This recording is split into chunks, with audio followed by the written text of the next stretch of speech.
রূপপুর পারমাণবিক বিদ্যুৎ কেন্দ্রে রাশিয়ার ভারী যন্ত্রপাতির সঙ্গে ব্যবহার করা হচ্ছে চীনা যন্ত্রপাতি, যা বিশ্বের কোথাও হয়নি। এসব যন্ত্রপাতি যাচাইয়ের দায়িত্ব আবার বাংলাদেশি কর্মকর্তাদের, যাদের নেই পূর্ব অভিজ্ঞতা, অথচ এক একজন প্রতিদিন ভাতা নিচ্ছেন ৩৫ থেকে ৪৫ হাজার টাকা।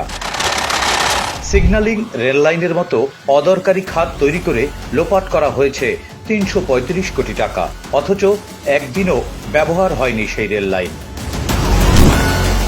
মূল রাশিয়ান কোম্পানি সাবকন্ট্রাক্টে দেশীয় কোম্পানিকে দিয়ে কাজ করাচ্ছে, যারা জড়িয়েছেন দুর্নীতিতে। শ্রমিকদের বেতনও দিচ্ছে না ঠিকমতো। প্রকল্পের গ্রিন সিটির বহুতল ভবনগুলোতে ৭-৮ বছরেই দেখা দিয়েছে ফাটল ও ক্ষয়। রূপপুর পারমাণবিক বিদ্যুৎ কেন্দ্র বাংলাদেশ লিমিটেড এই নামে কোম্পানি তৈরি করা হলেও এটি কিভাবে কাজ করবে সেটি নির্ধারণ হয়নি ৭-৮ বছরে। কর্মকর্তারা বসে বসে মোটা অঙ্কের বেতন নিচ্ছেন। রূপপুর প্রকল্পের এমন অসংখ্য অনিয়ম ও দুর্নীতির চিত্র তুলে ধরেছেন অনুসন্ধানী সাংবাদিক ও বর্তমান যুক্তরাজ্য প্রবাসী জুলকারনাইন শায়ের। তিনি তার একটি ইংরেজি প্রতিবেদনে তুলে ধরেন কিভাবে দফায় দফায় রূপপুরের খরচ বাড়ানো হয়েছে। জুলকারনাইন তার প্রতিবেদনে লিখেছেন, ২০১৫ সালে বাংলাদেশ পরমাণু শক্তি কমিশন গবেষণা ও পর্যালোচনার পর রাশিয়ার সঙ্গে $৮ বিলিয়ন চুক্তির প্রস্তুতি নিচ্ছিল, কিন্তু হুট করেই বিজ্ঞান ও প্রযুক্তি মন্ত্রণালয় সেই চুক্তিমূল্য বাড়িয়ে $১২.৬৫ বিলিয়ন, অর্থাৎ ১,১৪,০০০ কোটি টাকা করে। এর বাইরেও রয়েছে আরও অনেক বাড়তি খরচ। রাশিয়ান কর্মীদের বসবাসের জন্য গ্রিন সিটিতে আনুমানিক ২,০০০ কোটি টাকা, সেনাবাহিনীর মাধ্যমে পিপিএস প্রকল্পে ৩,৪৫০ কোটি টাকা, রেললাইন তৈরি ও সংস্কার কাজে ৩৩৫.৯৭ কোটি টাকা এবং এক্সটার্নাল টেলিযোগাযোগ নেটওয়ার্কের জন্য ৩৮০ কোটি টাকা খরচ যুক্ত হয়েছে।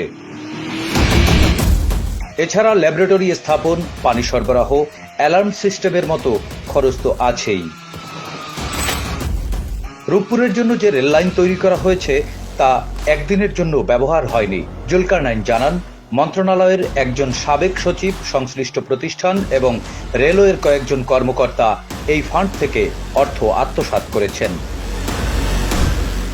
ঈশ্বরদী উপজেলা স্বাস্থ্য কমপ্লেক্স ও পাবনা মেডিকেল কলেজ খুব একটা দূরে না হলেও রূপপুর পারমাণবিক কেন্দ্রের জন্য কমিউনিটি হাসপাতাল ও ইমার্জেন্সি ফার্স্ট এইড সেন্টারের প্রকল্পের খরচ ধরা হয়েছে ১,১৩৩ কোটি টাকা।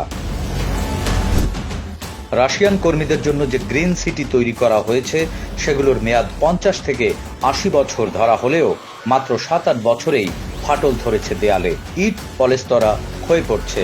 ২০ তলা বিল্ডিংয়ের প্রতিটিতেই অগ্নি নির্বাপন ব্যবস্থা নষ্ট, কয়েকটি বিল্ডিংয়ে লিফট কাজ করে না, ছাদে বসানো সোলার প্যানেলগুলোর কার্যক্ষমতাও কমে গেছে। ৭-৮ বছর ব্যবহার করা হয়ে গেলেও এখনও গণপূর্তের কাছে বিল্ডিংগুলো হস্তান্তর করা হয়নি। ১,১৪,০০০ কোটি টাকার যে ঋণ নিয়েছে বাংলাদেশ, তা ২০২৭ সাল থেকে রাশিয়ান কোম্পানিকে কিস্তিতে পরিশোধ করতে হবে। এই অর্থ পরিশোধ হবে চীনা মুদ্রায়। অভিযোগ রয়েছে অ্যাটমস্ট্রয় এক্সপোর্ট নামের রাশিয়ান কোম্পানিটিও দুর্নীতি করেছে। ঘুষের বিনিময়ে প্রকল্পের কাজ সাবকন্ট্রাক্টে দেওয়া, ট্যাক্স ফ্রি পাথর এনে তা বিক্রি করা, নির্মাণ সামগ্রী কেনাসহ স্ক্র্যাপ বিক্রিতেও দুর্নীতি করেছে অ্যাটমস্ট্রয় এক্সপোর্ট। আবার সাব কন্ট্রাক্টররা কাজ করিয়ে কর্মী ও শ্রমিকদের বেতন না দিয়েও বিদায় করেছে। জুলকারনাইনের রিপোর্টে উঠে এসেছে এক শ্রমিকের গল্প, যাকে তার সাব কন্ট্রাক্টর ৪ মাসের বেতন সহ মোট ২ লাখ টাকা পাওনা পরিশোধ না করেই বের করে দিয়েছে। এরপর তিনি আর ভেতরে ঢুকতে পারছেন না, কারণ প্রকল্পের নিরাপত্তার কাজে থাকা সেনাবাহিনী তাকে কার্ড ছাড়া যেতে দেবে না। চুক্তি অনুযায়ী রাশিয়ান কোম্পানি বিভিন্ন যন্ত্রপাতি রাশিয়া সহ ইউরোপ থেকে আনবে, কিন্তু ইউক্রেন যুদ্ধের কারণে নিষেধাজ্ঞা থাকায় বেশ কিছু যন্ত্রপাতি আনা হয়েছে চীন থেকে। এর আগে বিশ্বের কোনো দেশেই রাশিয়ান পারমাণবিক বিদ্যুৎ কেন্দ্রে চীনা যন্ত্রপাতি ব্যবহার করা হয়নি।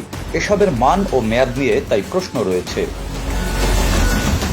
এসব যন্ত্রপাতি যাচাই করে পরমাণু শক্তি কমিশন, অথচ তাদের কোনো পূর্ব অভিজ্ঞতাই নেই।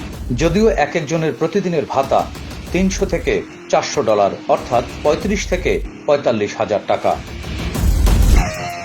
প্রকল্পের বিভিন্ন সামগ্রী ট্যাক্স ফ্রি করে রেখেছে সরকার। সেই সুযোগে স্টিল ও পাথর এনে প্রকল্পের বাইরে বিক্রি করা হচ্ছে। এ বিষয়টি ওপেন সিক্রেট হলেও কর্মকর্তারা সবাই নীরব। 2015 সালে গঠন করা হয় রূপপুর পারমাণবিক বিদ্যুৎ কেন্দ্র বাংলাদেশ লিমিটেড নামের কোম্পানি। শুরু থেকে এখন পর্যন্ত সেখানে ম্যানেজিং ডিরেক্টর ডক্টর শাখাওয়াত আকবর, যিনি বাংলাদেশ পরমাণু শক্তি কমিশনের চেয়ারম্যান। মোট 3টি প্রকল্পে একসঙ্গে মূল পদে আছেন তিনি, যা অস্বাভাবিক। সেই লিমিটেড কোম্পানির অন্যান্য পদে যারা আছেন তাদের যোগ্যতা নিয়েও প্রশ্ন রয়েছে। HR ডিপার্টমেন্টের হেড হিসেবে আছেন কবির হোসাইন, যিনি এর আগে কোথাও HR-এ কাজ করেননি। জুলকারনাইন তার প্রতিবেদনে যা বলেছেন তার সারসংক্ষেপ হল, পরমাণু বিদ্যুৎ কেন্দ্রের মতো একটি গুরুত্বপূর্ণ ও স্পর্শকাতর প্রকল্পকে একেবারেই হেলাফেলা করে দেখা হচ্ছে। এটি মূলত পকেট ভারী করার প্রকল্প, যেখানে দুর্নীতির পরিমাণ 1000 কোটির বেশি। অথচ এই প্রকল্পের কোনো একটি দুর্ঘটনা পুরো দেশে ডেকে আনতে পারে বড় বিপর্যয়।